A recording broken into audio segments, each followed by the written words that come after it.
आज मैं Asiatic lily के पौधे की देखभाल के बारे में पूरी जानकारी दूंगा। इसमें आपको इस बात की जानकारी मिलेगी इसे किस साइज के गमले में लगाया जाए, किस पोटिंग मिक्स में लगाया जाए, वाटरिंग कैसे की जाए, कब कौन सी खाद और फर्टिलाइजर दी जाए, इसमें कौन सी बीमारी लगती है और उससे कैसे बचाया जाए, इसके बल्ब को सेव करके कैसे रखा जाए और ज्यादा फ्लावर लेने के लिए क्या करना चाहिए। तो यदि आपने इसके पौधे को लगा रखा या फिर लगाने की सोच रहे हैं या फिर आपने अभी तक नहीं लगाया है तो इस वीडियो को पूरा आखिर तक जरूर देखिएगा। एशियाटिक लिली, इसमें आपको बहुत सारा कलर मिलेगा और कॉमन कलर में रेड, पिंक, व्हाइट, ऑरेंज और येलो कलर भी मिल जाता है। ये विंटर सीजन का प्लांट है। इसे विंटर सीजन के शुरुआत में बल्ब के माध्यम से ग्रो किया जाता है और पूरे विंटर सीजन में इसमें एक दफा फ्लावर खिलता है। इसका फ्लावर 5-6 इंच से बड़ा होता है। फ्लावर का साइज बल्ब के साइज पर निर्भर करता है। जितने बड़े साइज का आप बल्ब लेते हैं उसमें उतने बड़े साइज का फ्लावर भी खिलेगा।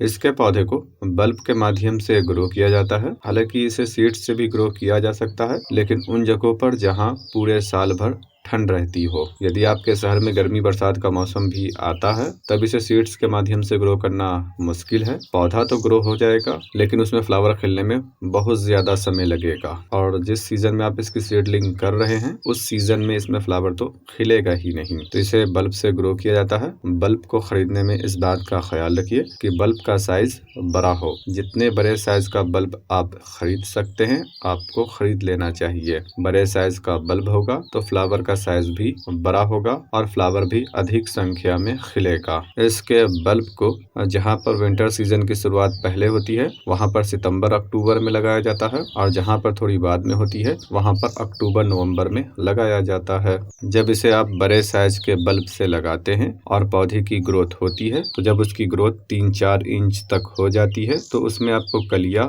दिखने लगेगी। मेरे पौधे में सिर्फ 4 कलियां लगी हुई है। 2 फ्लावर खिल चुका है और 2 अभी लगी हुई है, क्योंकि मुमकिन है बल्ब का साइज मीडियम हो। इसके पौधे में कितनी कलियां लगेगी ये 2 चीजों पर निर्भर करता है। पहला बल्ब के साइज पर और दूसरा पौधे में फ्लावर खिल जाने के बाद पौधे ने कितनी मात्रा में खाने को अपने बल्ब में स्टोर रखा है इस बात पर निर्भर करता है।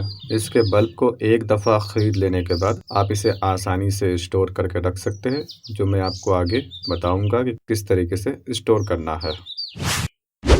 बात की जाए पोटिंग मिक्स की तो इसे वेल ड्रेन, सॉफ्ट और नमी युक्त मिट्टी में लगाना है और पोटिंग मिक्स का नेचर एसिडिक होना चाहिए। तो पहले टाइप की पोटिंग मिक्स की बात की जाए तो इसमें आपको लेना है 2 पार्ट मिट्टी। तो उपजाऊ मिट्टी लीजिए और बेहतर है कि धूप में सुखा लीजिए ताकि उसमें फंगल डिजीज और कीड़े मकोड़ों का खतरा ना रहे, और बेहतर है कि मिट्टी को पाउडर फॉर्म में चूर कर दीजिए।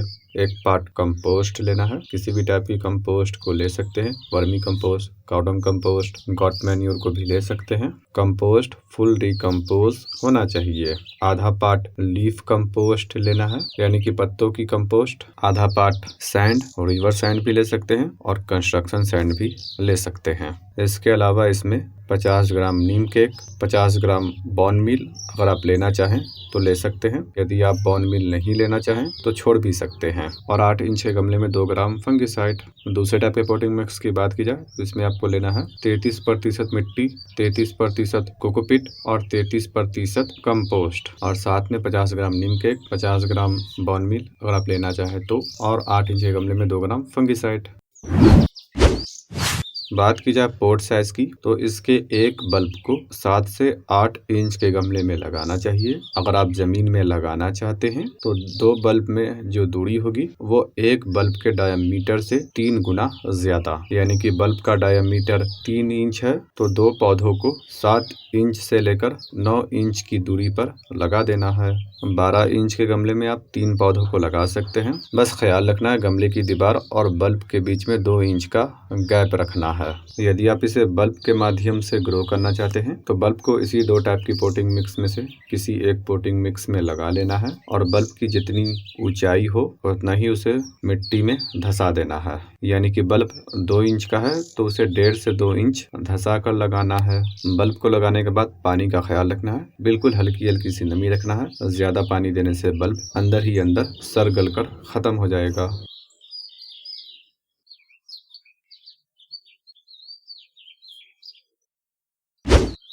पानी देने में इस बात का ख्याल रखना है कि इसकी पोटिंग मिक्स में बिल्कुल हल्की हल्की सी नमी रखना है। कम पानी इसे कम नुकसान पहुंचाता है और ज्यादा पानी इसे जीने ही नहीं देता है। पानी की अधिकता से इसका बल्ब खराब हो जाता है, सड़ कर खत्म हो जाता है। तो बिल्कुल हल्की हल्की सी नमी रखिए, पौधा सही सलामत रहेगा। अब बात की जाए इसके फ्लावर की, तो पौधे में सिर्फ एक स्टिक निकलती है और इसमें बहुत सारी कलियां लगती है। कितनी संख्या में फ्लावर बड लगेगी ये बल्ब के साइज पर और फ्लावर खिलने के बाद पौधे ने कितना खाना बनाकर बल्ब में स्टोर किया है इस बात पर निर्भर करता है। तो जैसा कि मैंने पहले बताया, बड़े साइज का बल्ब लीजिए तो आपको अधिक संख्या में फ्लावर भी पौधे पे देखने को मिलेगा। इसकी कलियों के ऊपर ये हरे कलर का रक्षा कवच होता है। जब फ्लावर खिलता है तो इसका हरापन खत्म हो जाता है और ये भी फ्लावर की पंखुड़ी बन जाती है। इसलिए इसके फ्लावर की पंखुड़ियों को पेटल नहीं पिटल कहते हैं और ये 6 पीस होती है। जब फ्लावर खिलता है और उसका पॉलिनेशन होता है, आप जो ये देख रहे हैं ये इसका मेल पार्ट है। इसमें से परागकण पॉलिनेटर के द्वारा निकलकर इस फीमेल पार्ट में जाता है तो पॉलिनेशन होता है। उसके बाद इसके फ्लावर के अंदर आपको एक हरे कलर का सीड पोट दिख रहा होगा। इसमें बीज बनती है और उस सीड्स के मदद से हम इसे ग्रो कर सकते हैं। लेकिन जैसा कि मैंने पहले बताया, यदि आप ट्रॉपिकल या सब ट्रॉपिकल क्लाइमेट में रहते हैं जहां गर्मी बरसात विंटर पड़ता है, तब आपको इसे सीड से ग्रो नहीं करना है। जब फ्लावर खिल जाए तो इसके सीड पोट को बनने भी नहीं देना है, काट कर हटा देना है। अगर आप बनने देंगे तो पौधे का एनर्जी बर्बाद होगा। जब आप सूखे हुए फ्लावर को काट कर हटा देंगे तो वो एनर्जी बर्बाद नहीं होगा और वो बल्ब में स्टोर होगा और उस एनर्जी के स्टोर होने से बल्ब का साइज बड़ा होगा। जब हम उस बल्ब को दोबारा ग्रो करेंगे तो अधिक संख्या में फ्लावर भी खिलेगा। इसके फ्लावर में खुशबू नहीं होती है। ऑर्नामेंटल लिली में खुशबू होती है, इस एशियाटिक लिली में खुशबू नहीं होती है। इसके फ्लावर को कट फ्लावर के रूप में भी रखा जाता है। आपने फ्लावर के बास्केट में इसके फ्लावर को जरूर देखा होगा। इसके फ्लावर की बड़े पैमाने पर खेती की जाती है। बात की जाए इसमें लगने वाली डिजीज की, तो अक्सर इसमें फंगल डिजीज का खतरा रहता है और वो खतरा ओवर वाटरिंग की वजह से होता है। ओवर वाटरिंग से फंगस लगती है और इसका बल्ब सड़ने लगता है और पौधा मरने लगता है। तो आप पानी का ख्याल रखिए, बहुत सारी फंगल डिजीज नहीं लगेगी और पौधे को ऐसी जगह पर रखिए जहाँ पर हवा बहती रहे, जिससे इसके पत्तों पर ब्लैक स्पॉट नहीं पड़ेगा, यानी कि ब्लैक स्पॉट फंगल डिजीज नहीं लगेगी। तो खास तौर से पानी हिसाब से दीजिए, इसका बल्ब सही सलामत रहेगा। मिट्टी में हल्की हल्की सी नमी रखिए और सही टाइप के पोटिंग मिक्स में लगाइए और गमले का ड्रेनेज सही रखिए। जब इसके बल्ब में फंगस लगेगी तो इसकी निशानी यह होगी कि पत्ते में हरियाली की कमी होगी, पत्ते का कलर फीका पड़ने लगेगा। तो आपको पानी का कंट्रोल कर लेना है। हालांकि पत्तों की हरियाली में कमी पोषक तत्वों की कमी से भी होती है, तो आप खाद भी दे दीजिएगा और फंगिसाइड को भी दे देना है। बहुत सारी फंगिसाइड आती है, आपके पास जो है आप उसका इस्तेमाल कीजिएगा। फंगस के असरात जब शुरू में ही दिखने लगे तभी आपको फंगिसाइड का इस्तेमाल करना है, या फिर आप हर 25 से 30 दिनों के अंतराल पर ट्राइकोडर्मा नाम के फंगिसाइड का इस्तेमाल कर सकते हैं। ये ऑर्गेनिक है, पौधे को नुकसान नहीं पहुंचाती है। इसके अलावा इसमें कॉमन इंसेक्ट भी लगता है, खासतौर से एफिड, थ्रिप्स, माइट। तो जब कीट लगनी शुरू हो जाए तो आपको किसी भी टाइप के इंसेक्टिसाइड का इस्तेमाल करके कीट को मार देना है, या फिर नीम ऑयल का स्प्रे करके शुरुआत में ही कीट को खत्म कर देना है। यदि आप केमिकल का इस्तेमाल करना चाहते हैं और पौधे में फ्लावर खिला हुआ है तो स्प्रे करने के बाद 1-2 दिन के लिए पौधे को ऐसी जगह पर रख दीजिए और जहाँ पर पॉलिनेटर ना आती हो, क्योंकि इंसेक्टिसाइड की वजह से जब पॉलिनेटर फूल का रस चूसने आएगी तो उसे खतरा होगा, वो मर भी सकती है। हमें इंसेक्ट को खत्म करना है, पॉलिनेटर को नहीं। बात की जाए खाद और फर्टिलाइजर की, तो यदि आप इसे 2 दफा रिपोर्ट करते हैं, यानी कि पहली दफा इसके बल्ब को 4-5 इंच के गमले में या फिर पॉली बैग में लगाते हैं और फिर उसके बाद उसे 7-8 इंच के गमले में रिपोर्ट करते हैं, उसके रूट बॉल को जस का तस निकाल के, जैसा कि मैंने किया है। मैंने इसके पौधे को नर्सरी से खरीदा था और फिर इसे इस गमले में रिपोर्ट कर दिया है। और जो मैंने आपको 2 टाइप की पोटिंग मिक्स की जानकारी दी है, उनमें से आप किसी भी टाइप की पोटिंग मिक्स में लगाते हैं, तो जब तक आपके पौधे में फ्लावर खिलना ना शुरू शुरू हो जाए तब तक आपको किसी भी टाइप के खाद और फर्टिलाइजर देने की जरूरत नहीं पड़ेगी। मैंने अभी तक इसमें ना ही ऑर्गेनिक खाद दिया है और केमिकल फर्टिलाइजर भी नहीं दिया है, फिर भी आप देखिए फ्लावर खिल चुका है और पौधा भी हरा भरा है। और यदि आप इसे सिर्फ एक दफा ही 7-8 इंच के गमले में रिपोर्ट करना चाहते हैं या फिर 12 इंच के गमले में 2-3 पौधों को लगाना चाहते हैं, तब आप हर 20 से 25 दिनों के अंतराल पर मस्टर्ड के लिक्विड खाद या फिर कंपोस्ट टी को दीजिए और साथ में पोटास को भी